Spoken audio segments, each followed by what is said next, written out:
evidências científicas.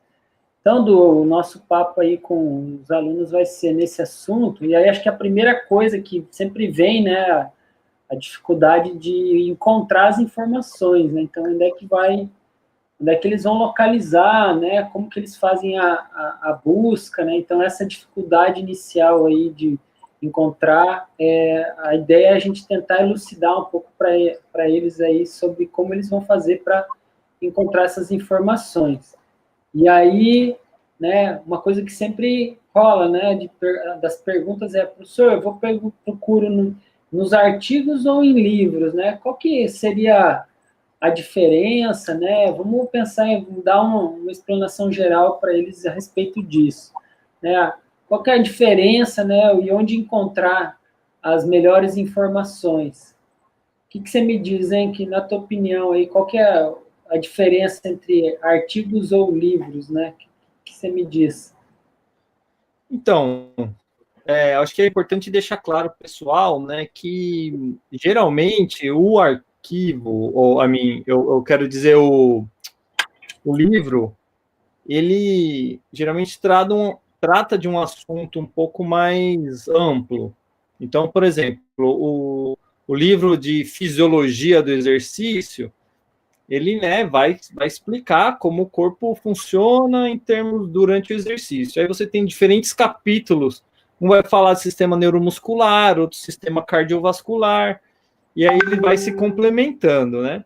Vira aquele livro bem grosso, né, com bastante informação.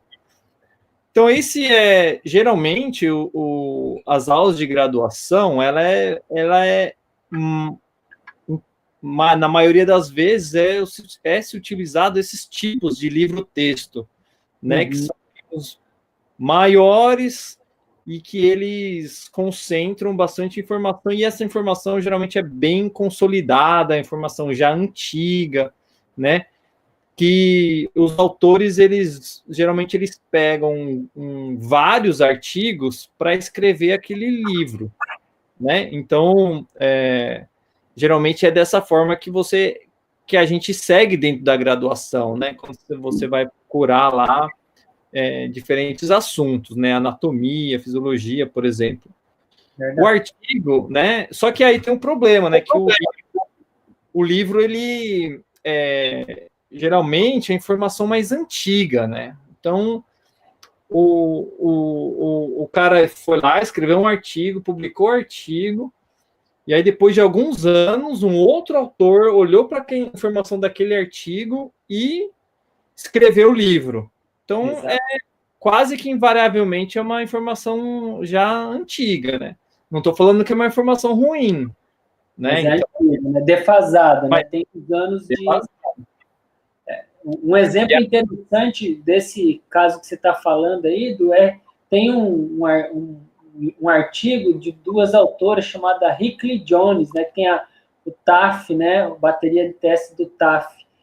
A diferença entre o artigo que eles publicaram foi, se eu não me engano, 10 anos de intervalo até chegar ao livro publicado, né, aqui no Brasil, né, em português. Então, você vê, é bem isso que você está dizendo, né? Então, quer dizer, imagina uma pessoa que espera, né, o livro chegar, ele vai ter um delay de quase 10 anos até conseguir, então, ter acesso à informação, né, atualizada, né, como você está trazendo. Não, até essa questão do lactato que a gente já falou em outras aulas, existem muitos livros que falam dessa forma ainda, né, do lactato como um agente, né, da fadiga e tudo mais. E então, assim, se você não tiver muito ligado, né, você vai reproduzir isso. E aí é o que acontece muito, né, principalmente algumas aí, né, por exemplo, algumas universidades particulares que não têm os professores doutores, que não passaram por aquele treinamento de ciência muito bem feito, eles pegam esses livros e reproduzem, né, o conhecimento, e aí acaba passando por uma série de alunos e a informação defasada, né? Então, acho que essa é a questão importantíssima para a gente pensar. Então, se você quer um conhecimento mais ativo, você precisa acessar os artigos, né? Legal. Aqui a gente tem, na sequência, uns critérios, né? Então, para a gente pensar, né? Não é nada mandatório, mas à medida que a gente utiliza, né, vai buscar informação, você precisa ter acesso rápido, né? Ser atualizada, né? Permite abordagem de questões específicas, permite classificação, né, por força científica e ser portátil, né? Ser uma coisa dinâmica. Então, quer dizer, quando a gente pensa num artigo científico, ele contempla basicamente todas essas informações. O livro já o acesso já é um pouco mais difícil, né? Então, imagina, igual você falou, você carregar. Eu lembro, né, um amigo meu, ele carregava o Guyton, né, para cima e para baixo, né? Então, quer dizer, uma lapa de um livro e aí aquela dificuldade, né? Então, quer dizer, e também a atualização. É um livro que já tinha alguns anos publicados, né? Enfim, acho que são finalidades diferentes, né? Então, uma coisa é a formação básica, né, que você eminentemente vai utilizar livros, né, e depois vai especificando e vai aprimorando aquele conhecimento e direcionando para um foco mais específico até chegar, então, naquele conhecimento que você quer desenvolver. Então, por isso, né, abordagem de questões específicas e ter, né, a possibilidade da gente triar, né, por força científica, ou seja, né, conseguir pegar aquelas informações que têm o maior peso científico, né, na hora da gente selecionar as informações, né? Certo. Então, assim, aí a pergunta que vem, né? Então, você está falando de artigo, né? Então, primeiramente, o que seria, então, uma revista científica, né? Qual que seria uma forma de falar, né, para as pessoas, para nossos alunos aqui, o que é uma revista científica, né? Então, a gente podia pensar, aqui no exemplo do slide, né, fala de duas características fundamentais, né? Então, existência de análise crítica do conteúdo, né, exercida por especialistas reconhecidos pela comunidade da área, né, então, ou seja, acho que muita gente fica na dúvida, né, pô, como é que faz para o artigo chegar lá na revista? Então, e por que um artigo ele tem esse valor, né, que a gente considera na hora de pegar uma informação, né? Então, quando você tem uma análise crítica, né? Então, você consegue garantir que aquela informação ela tem uma qualidade, né? E essa informação ela tem essa qualidade justamente porque pessoas da área, né, que são especialistas naquela área, vão lá e vão fazer uma análise específica daquele trabalho. Então, ou seja, não é uma informação aleatória que vem ali, que alguém vai lá e fala, olha, eu queria escrever sobre um assunto e simplesmente manda para uma revista qualquer, não é bem por aí, né?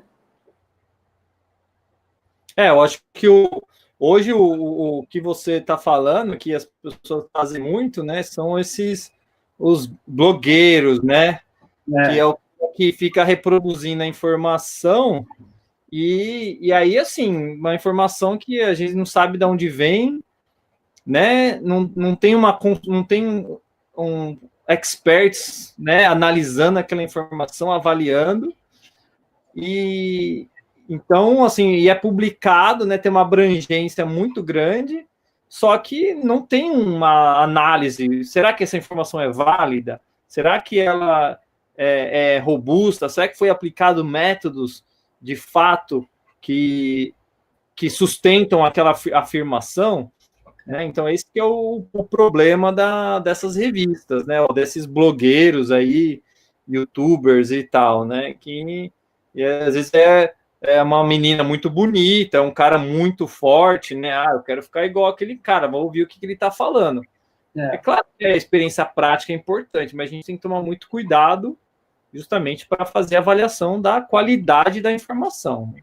Então, a gente tem aqui, né, além dessa avaliação por pares, que garante essa qualidade, esses pares, né, esses profissionais, pesquisadores, eles vão analisar justamente se o trabalho está embasado no método científico sólido, né?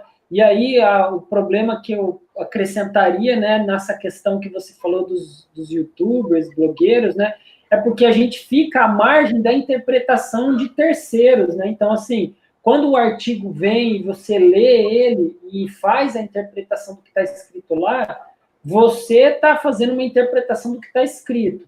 E agora, diferente, por exemplo, de um youtuber ou de um blogueiro que às vezes tem uma tendência, né, ou tenta defender uma linha de raciocínio enviesada, né, sei lá, que ele quer vender um determinado protocolo, né, ele é famoso para aquele protocolo, então ele quer que aquilo ali seja, de fato, sustentado o maior tempo possível. Então, aí, essas questões aí dificultam a gente garantir que a qualidade daquela informação ela é verídica, né? Então, aqui, por exemplo, né, veja só, a gente tem 2 exemplos bem comuns, bem famosos aí de revistas que são bastante difundidas, que usam apelos, né, que vão, às vezes, de encontro com os interesses, mas não necessariamente respeitam esse tipo de critério que a gente citou anteriormente, né? Então, brincadeira aí, né? Isso é censurado para atuação baseada em evidência, né? Como a gente falou aí na aula anterior.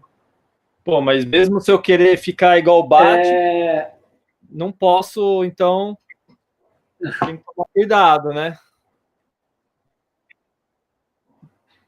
Não é o mais indicado, né? Acho que não é bem por aí, e acho que isso tem que ser analisado com muita cautela, porque, enfim, a gente não sabe exatamente como esse rapaz aí chegou nesse mérito aí, nesse corpo, então, e não dá para a gente sair replicando as informações daí, porque imagina você justificar para o seu cliente que você tirou a informação de uma revista como essa para embasar o atendimento que você está oferecendo, né? Então, reforça, isso é totalmente censurado, contraindicado para atuação baseada em evidência, né? E aí um exemplo aqui, né? Então, em contrapartida, a gente tem uma revista que é da área de treinamento de força específica, mas ela acaba tendo outros tópicos, né, de abrangência, mas que na área ela é bastante respeitada, né? O Journal of Strength and Conditional Research, né? Então, um exemplo, né? Ela tem filiação, né, a uma associação internacional, né? E ela, dentro dela, eu acho bacana essa revista, eu não sei se já chegou a olhar em detalhes, mas ela concentra, além da revista, que ela tem aquele formato bem metódico do procedimento, do método científico, né, da apresentação das revistas, também apresenta outras versões que convidam os pesquisadores a escreverem para revistas de uma maneira mais direta, assim, mais vamos dizer assim, exatamente, com um linguajar um pouco mais acessível, né? Então, eu já dei uma olhada nos trabalhos dessa Personal Trainer Quarterly, então, quer dizer, aqui ela fala para o personal trainer, mas apresentando de uma forma um pouco menos formatada naqueles moldes das revistas científicas. Quer dizer, o que eu diria a respeito disso? A gente tem um pouco mais de segurança por estar afiliado a uma revista, né, uma associação como essa, porém, o ideal realmente seria, à medida que do possível, o aluno e o pesquisador utilizar as informações baseadas na revista científica, né, naquele molde mais tradicional, né? Só aproveitar um pouco, falar um pouco disso, né? Eu acho que uma coisa que distancia, né, o profissional da ciência, em linhas gerais, geralmente são o não conhecimento, né, do que é feito enquanto aos procedimentos técnicos, né, para você chegar no resultado do artigo. Então, você abre um artigo lá que tem 15 páginas, por exemplo, né, muita informação, geralmente o cara ali da prática, ele tem a dificuldade de ler o artigo e absorver qual que é a principal informação disso, né, como que eu faço, né? Então ele não entende muito o formato do artigo, e aí o interesse da nossa disciplina é justamente esse, né? Passar essa entender essa formatação, quais são as seções para você conseguir identificar o que foi feito, por que foi feito, quais são os resultados, como que é interpretado, enfim, a gente vai falar isso nas próximas aulas. Mas, além disso, né, do aspecto formal da revista, ou dos artigos, que geralmente é um formato bem quadrado, né, assim, tradicional, né, difícil leitura, não é fácil, é difícil leitura, mas tem ainda o aspecto dos termos, né, então, geralmente são termos muito específicos, muito técnicos, né, que eu acho que isso atrapalha, né, assim, distancia o profissional, né, da ciência, mas e aí tem a questão do brasileiro, né, que é a questão do inglês, né, que aí é mais uma barreira, né, para chegar a esse tipo de conhecimento, né.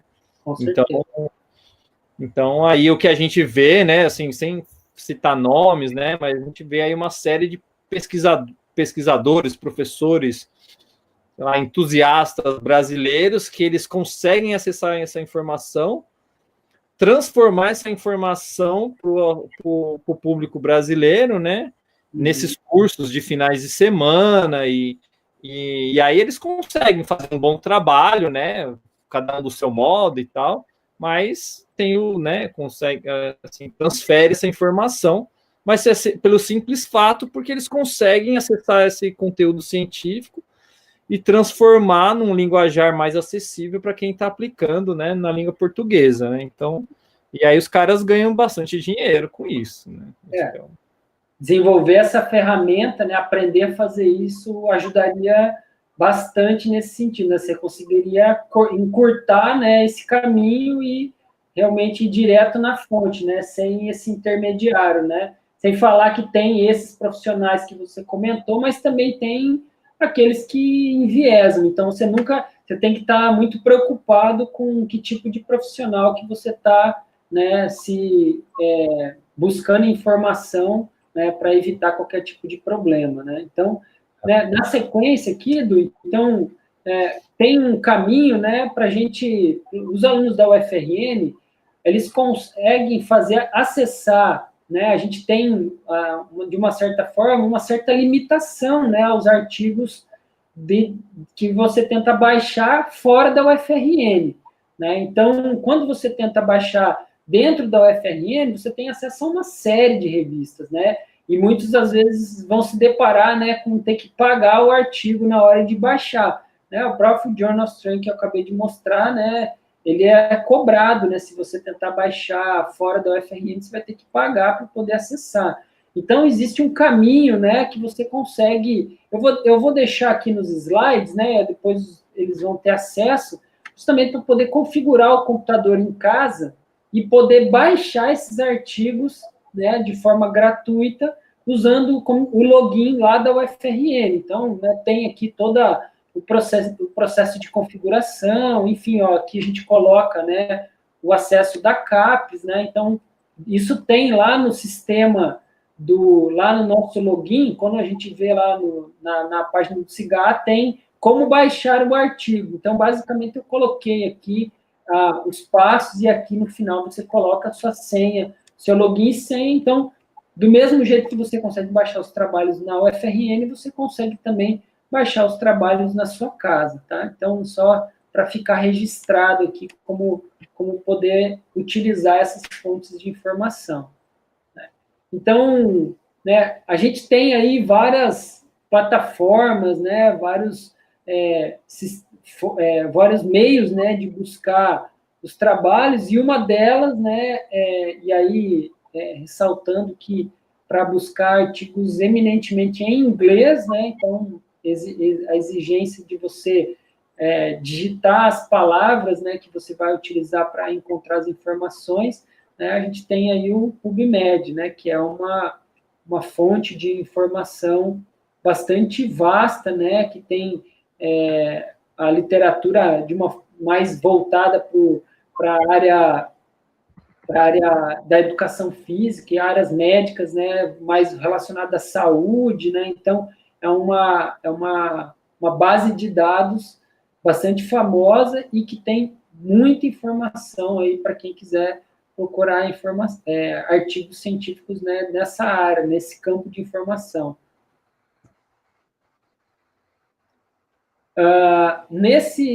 No acesso, né, do PubMed, né, então a gente tem algumas formas de buscar informação, né, então, né, as estratégias de busca, né, então, eu sempre sugiro, né, que de uma maneira inicial, né, você pode identificar os termos, né, que você vai utilizar na busca, e isso é importante, né, como que você vai começar a sua busca, né, fazer as primeiras buscas de artigo.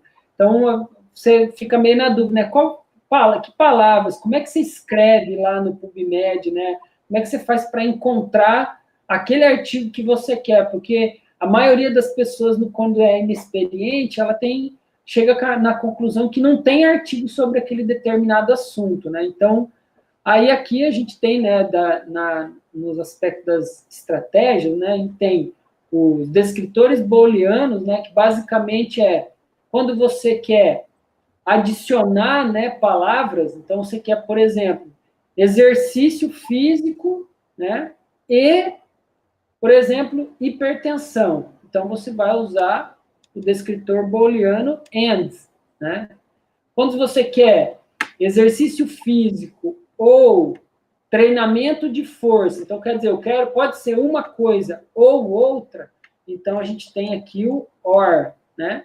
Mas você pode ter, por exemplo, exercício físico e treinamento de força, mas você não quer exercícios aeróbios.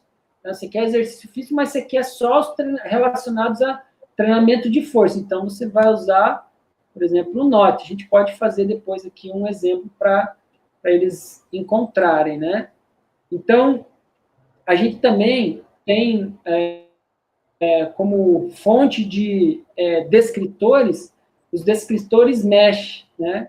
Então, basicamente, os descritores Mesh são uma plataforma, né? A gente vai mostrar mais à frente aí, onde os alunos, né, podem procurar descritores que se aproximam aquilo que eles estão procurando. Então, às vezes, eu não sei qual é a versão em inglês, né, ou algumas possibilidades de descritores em inglês de um determinado termo. Então, eu coloco lá exercício físico, e aí, no descritores Mesh, ele me descreve detalhadamente, né, quais seriam as possibilidades alternativas. Primeiro, ele vai dizer o que é o exercício físico, né? O que é a descrição de exercício físico. E aí, além disso, ele me apresenta a versão do descritor em português, inglês e espanhol. Então, quer dizer, você já tem ali uma variação de possibilidades para inserir lá no teu buscador, né? Além disso, a gente tem a possibilidade de usar tags, né? O que seriam as tags? Seriam basicamente um formato de busca que tem dentro dos descritores Mesh que facilitam, então, encontrar. Acho que fica mais fácil para a gente mostrar sobre os descritores tags lá, o uso das tags na hora da gente fazer na prática.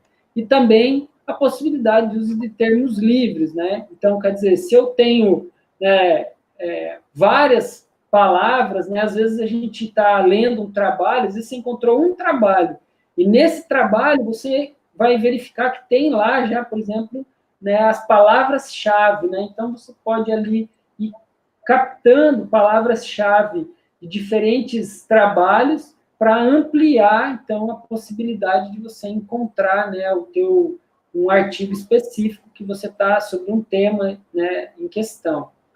E, por último, né, a gente ainda tem os refinamentos, né? Então, às vezes, você vai colocar alguma coisa lá e você precisa limitar, por exemplo, o tempo, né, de publicação. Então, ao invés de você pegar lá desde 1800, alguma coisa, não, você quer de 2000 15 para cá, né? Então, você dá uma limitada, você refina, e aí com isso você consegue, então, otimizar a sua busca, né? A gente vai fazer uma parte mais específica para detalhar um pouco sobre essa questão dos termos, né? Porque a gente começa, o primeiro passo, né, para a busca é, né, determinando quais vão ser as palavras, os termos que você vai utilizar para procurar as informações. Quer acrescentar alguma coisa ou eu já posso passar para o próximo slide, Du? Então, acho que só para complementar, né? Acho que essas diferentes ferramentas, né, que a gente tem, né, elas são bem interessantes. Aos poucos a gente vai aprendendo cada vez explorar mais, né, com elas. Mas eu acho que assim o PubMed ele acho que é importante deixar claro assim, né, para quem trabalha com saúde, né, sistemas biológicos, né, a parte mais biológica da atividade física, né, da medicina, enfim, ciências que estão com esse aspecto, com essa visão mais biológica, né, é nessa plataforma que as melhores revistas vão existir, né. Quem for trabalhar com respostas mais educacionais, sociais, né, com essa abordagem talvez mais qualitativa, né, social, aí existem outras ferramentas ou outras bases que dão esse tipo de informação, né? Mas então, essa, o PubMed, ele assim, concentra, né, uma quantidade de informação absurda, né? Então é muito interessante a gente buscar e achar informação ali dentro. E então, e aí assim, eu acho que é só ressaltar que esses descritores, né, eles são acessórios, né? Mas assim, só colocando as palavras-chave, você consegue ter informação muito válida, né? Então, se você colocar, por exemplo, criança, obesidade, treinamento de força, vai aparecer um monte de coisa lá. Você pode usar esses termos para selecionar, avançar alguma coisa, ou senão você pode pegar aquela lista lá e bater o olho e vai olhando tudo, né? Um por um, né? E vai vendo um por um, né? Então também vale, não é uma coisa que, né? E aí aos poucos você vai usando isso, vai aprendendo a limitar, tal. Mas eu confesso que eu, por exemplo, eu fico muito em cima assim dessa coisa mais simples, sabe? Eu vou, né, mais prático, coloco, né, e talvez procuro o nome de um pesquisador que eu sei que aparece bastante naquelas falas, sei lá, obesidade, criança, né? E atividade física, aí eu olho um cara, eu adiciono o nome do cara lá, lá na palavra-chave, e aí isso faz com que, né, aparece mais específico daquela área específica lá, né? Então, no caso, como é que seria uma forma de fazer a busca de uma forma mais prática, hein, Du? Vamos fazer uma simulação aqui para o pessoal dar uma olhada, né, e de repente fazer o teste em casa. Então, eu coloquei aqui, por exemplo, ó, PubMed, né? Aí aparece o primeiro link aqui, ó. Eu vou clicar nele aqui para a gente dar uma olhada, tá? Boa. Que é legal, né, para todo mundo ver como é que faz aí a busca, né, e de uma forma mais prática e não ficar também só nessa parte teórica, né? Acho que a gente pode mostrar uma vez e depois acho que era legal fazer aquele videozinho curto e colocar no lá no WhatsApp, para o pessoal ficar bem prático. Aí, se tiver alguma dúvida, ele já volta no WhatsApp mesmo, né? Entendi. Você acha melhor então, a gente já fazer direto lá no WhatsApp? Não, acho que vale a pena fazer uma vez aí, depois. colocando aqui, ó, igual você falou, ó, Physical Activity Children, né? Ó, exercício físico e criança, né? Então, bem diretão, colocando as palavras aqui.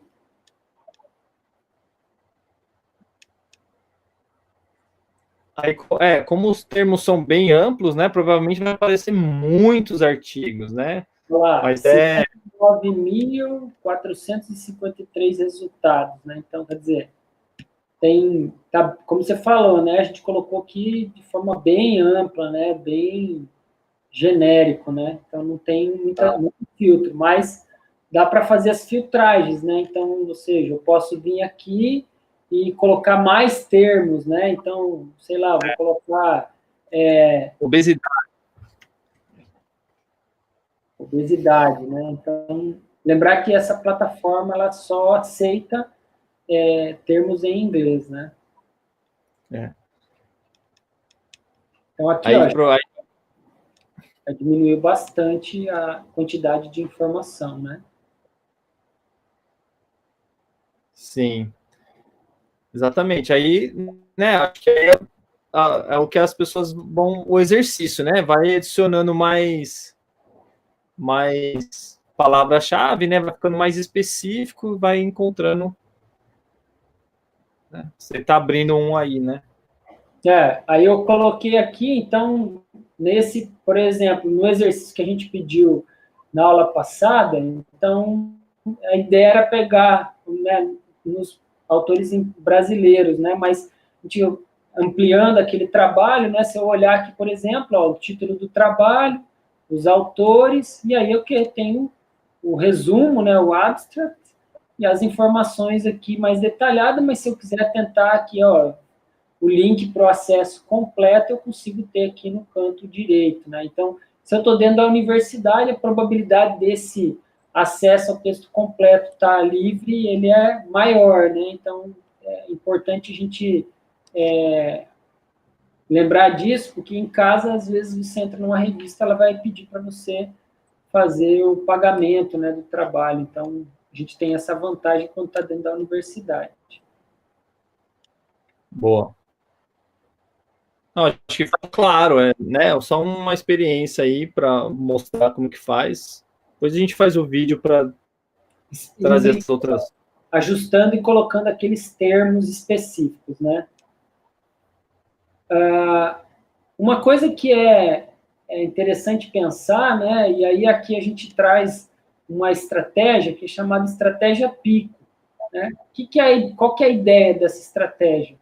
É justamente oferecer, a gente conseguir fechar uma busca, né? Então, quer dizer, você tem na tua cabeça, eu botei lá, na minha busca era atividade física, obesidade, né, crianças e obesidade. Então, o que eu tenho aqui? Né? Eu tenho meu paciente, meu problema, né, são as crianças com obesidade, vamos dizer assim. A obesidade seria um problema para mim, né? Então, eu posso seria na definição dos termos que eu vou utilizar, né, ele entra, né, aqui, né, no paciente ou problema. Então, quer dizer, as crianças com obesidade são meus pacientes, meu problema, vamos dizer assim. Né? Então, eu poderia pensar em outros termos que me ajudariam a descrever melhor esses pacientes, né, ou o meu problema, a minha amostra específica, né? Quem é que eu quero procurar, né, sobre sobre qual problema que eu quero me aprofundar um pouco mais, né?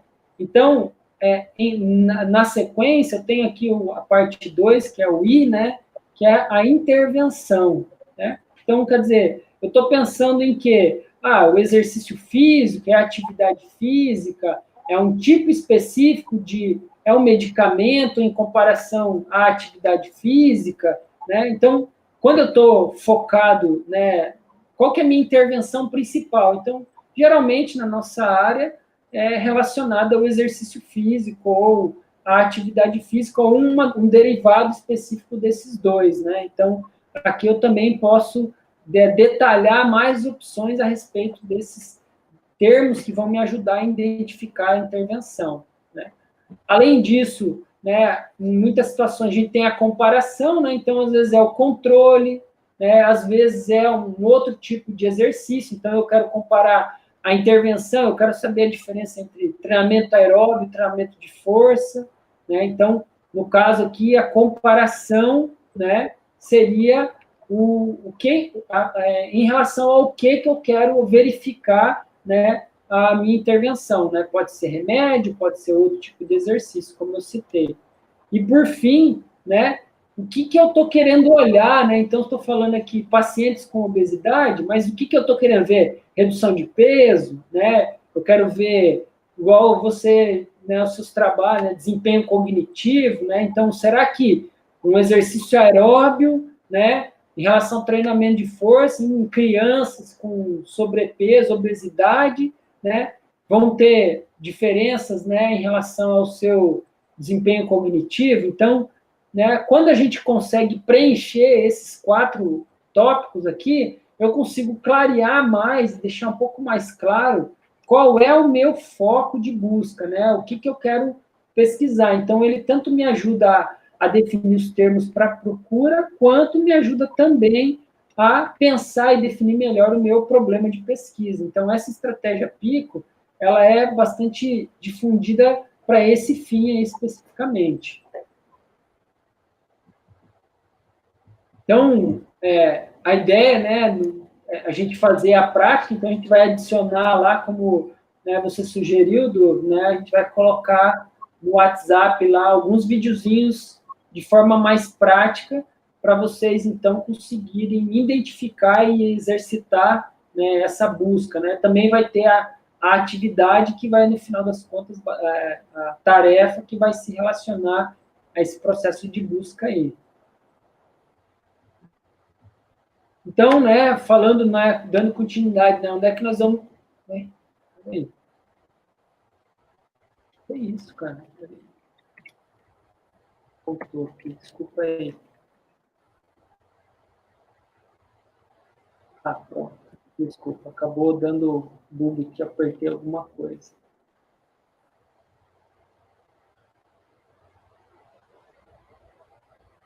Desculpa aí, pessoal, já vou acertar aqui.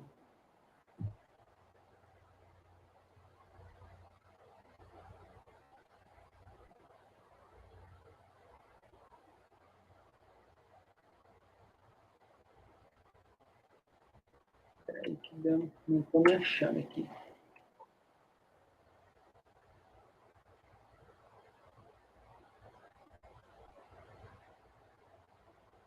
Tá passado isso, né?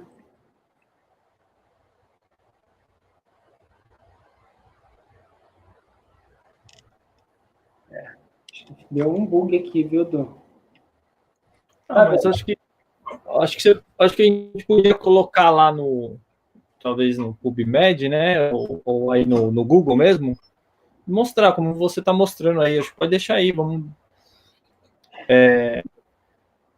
Né, eu acho que esse primeiro slide, né? Então, por exemplo, lá o Hassan colocou, né? Então, como começar a procurar? Tá usando o Google mesmo, né?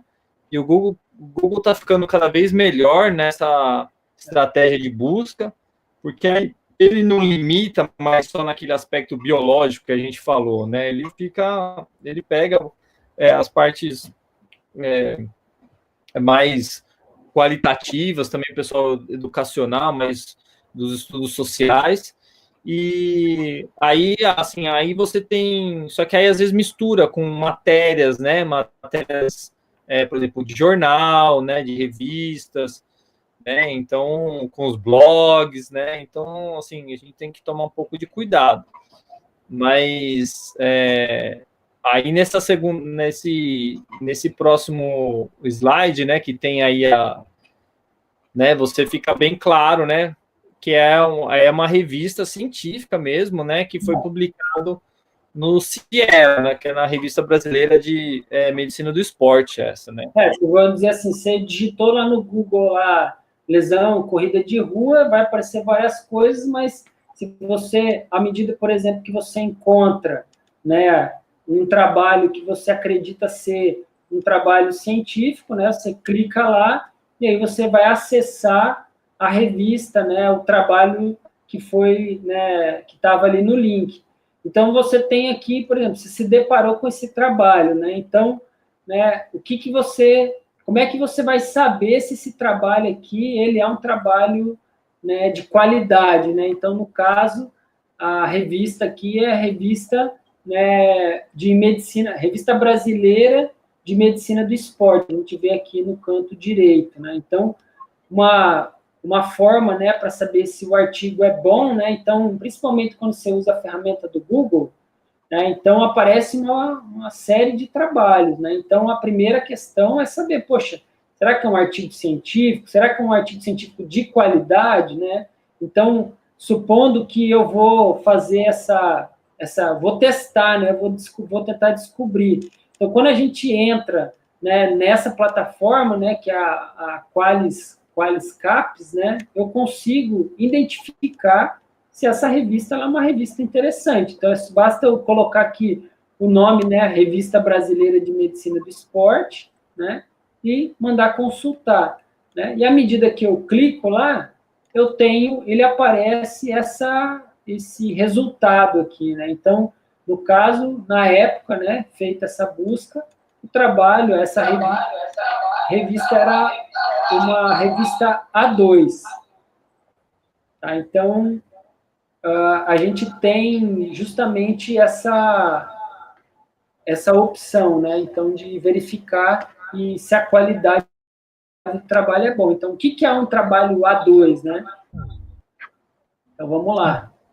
Então, A2, quando a gente olha aqui, em relação à classificação, eu tenho, por exemplo, o A1 seria o peso maior, né, 100%, A2, 80%, né, o peso 80%, né, e assim vai até as revistas que são consideradas C, né, então, ou seja, uma revista C é aquela revista que não tem qualidade, né, ou seja, ela não é relevante do ponto de vista científico, né, e aí você vê que até as B3 aqui, né, ou seja, elas que são indexadas, tem revistas B3 indexadas no PubMed, mas daqui para baixo, né, já não tem mais no sistema do PubMed. Só um panorama, Raça, acho que assim, essa classificação das revistas, né, ela é feito, né, é uma classificação brasileira, né, da CAPES, que é feito para todas as revistas do mundo. Então, assim, através dessa classificação, você consegue identificar a qualidade da informação, a qualidade da revista. Então, as revistas que são muito boas, as principais revistas do mundo, né, são revistas, por exemplo, A1, que é o topo da qualidade da revista. Uhum. E essa revista ela vai estar geralmente associada a um corpo editorial, né, os editores, as pessoas que olham lá, que fazem a avaliação, que olham para a avaliação dos artigos, muito robusto, muito rigoroso, né? Então, você precisa, por exemplo, quando você vai publicar lá, você precisa ter um número de pessoas sendo avaliadas muito grande, né? Você precisa ter as melhores técnicas, né? Os melhores equipamentos, né? Então, assim, a qualidade da informação é muito boa, né? Só que é muito difícil de publicar, porque são muito poucas as revistas que têm essa qualidade, né? E aí, então, por exemplo, a A1, né, sei lá, se existe 70 revistas na área, internacionalmente, na área de educação física, apenas 5, 6, 10 revistas no máximo vão ser A1, né? Então, é um número muito limitado de revistas, né? Então, e aí, por outro lado, né, quem está lá embaixo, por exemplo, a revista B4, por exemplo, são revistas que não têm ainda muito esse rigor, né? Às vezes com com um número de pessoas sendo avaliadas ou testadas não é tão bom, não é tão grande, né? Então, ou às vezes revistas que estão no começo, são revistas que estão começando, né? Então você tem essa variação ali, assim, né? Então, assim, o fato de ser uma revista, ela já, científica já é muito boa, né? Já é muito bom, já é diferente de uma revista dessas que a gente estava falando, né? Que é o blogueiro ou a Boa Forma. Mas dentro das revistas você tem essas qualidades da revista que você consegue identificar a qualidade da informação que ela está lidando, né, Raça? Exatamente. Então, uma revista de qualificação A1, ela tem mais rigor na hora de aceitar um trabalho. A quantidade de trabalhos que ela aceita é muito menor, justamente porque a demanda é muito maior e os critérios deles são mais rigorosos para aceitar um trabalho, né? Então, em contrapartida, como você falou, por exemplo, tem uma revista, né, que é a revista F Deportes.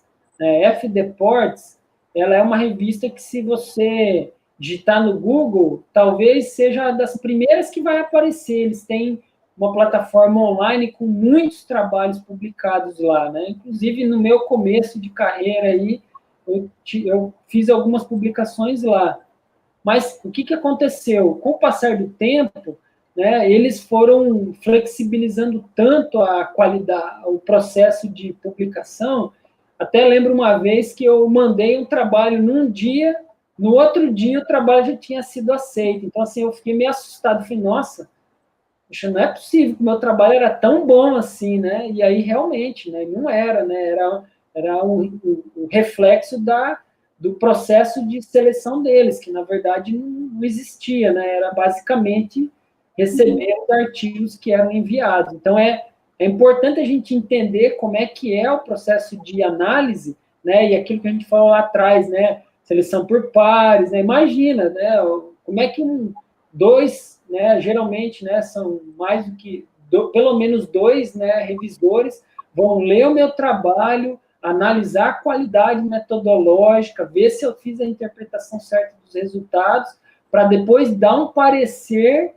E aí, para ver, eu corrigir o meu artigo ser publicado, como é que seria feito de um dia para o outro, né? Isso não faz o menor sentido. E aí, a qualidade da informação que está publicada lá, nesse caso, foi prejudicada, né? Exatamente. Não, com certeza, né? A gente tem aí artigos que a gente está tentando publicar, por exemplo, que às vezes demora um ano, né? O processo de mandar e volta, vai para o revisor, devolve, responde revisor, vai de novo, né? Então, é um processo longo, né? Não é... Então, tem uma avaliação muito crítica, né?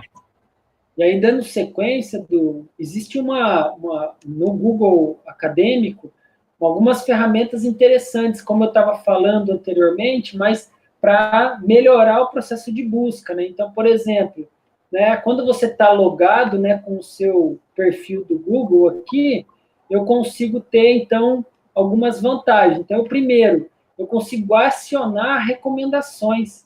Então, ou seja, se eu clico aqui no sininho, toda vez que chega um artigo com aquelas palavras, ele me avisa, né? E vai lá no meu e-mail. Então, às vezes, eu já tenho lá, não, o meu trabalho vai ser lesão de corrida de rua, né? Lesões, corrida de rua. Então, eu tenho como salvar, né? Quando eu clico ali no meu sininho, e aí eu crio uma biblioteca. Olha que interessante, eu tenho uma biblioteca de informações, né, com base nas coisas que eu vou encontrando aqui, né?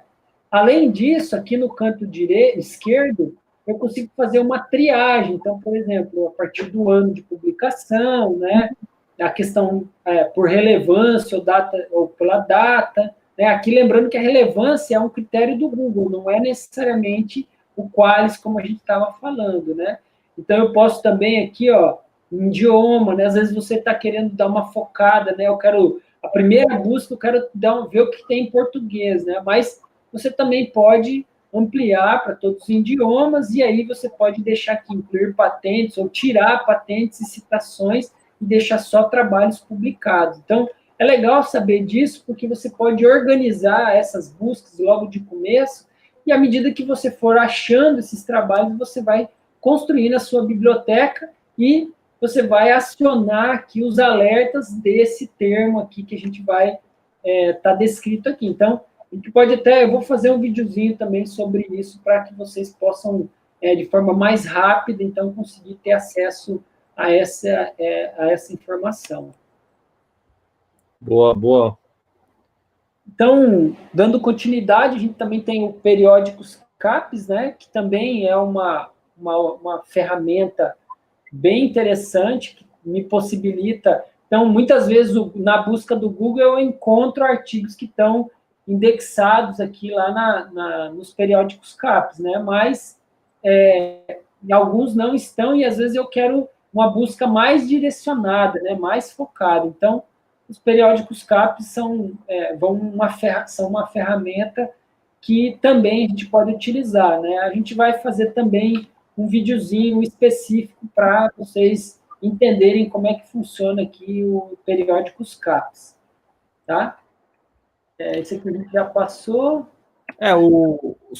O periódicos CAPES, né, pessoal, como a gente falou lá numa aula anterior, sobre, então, a CAPES é quem é do governo federal que ela tem as inscrições, né, das revistas, né? Então, as revistas hoje, a gente, para você acessar a informação da revista, e às vezes a revista é muito boa, então você tem que pagar para acessar essa informação, né? Infelizmente, é assim que funciona.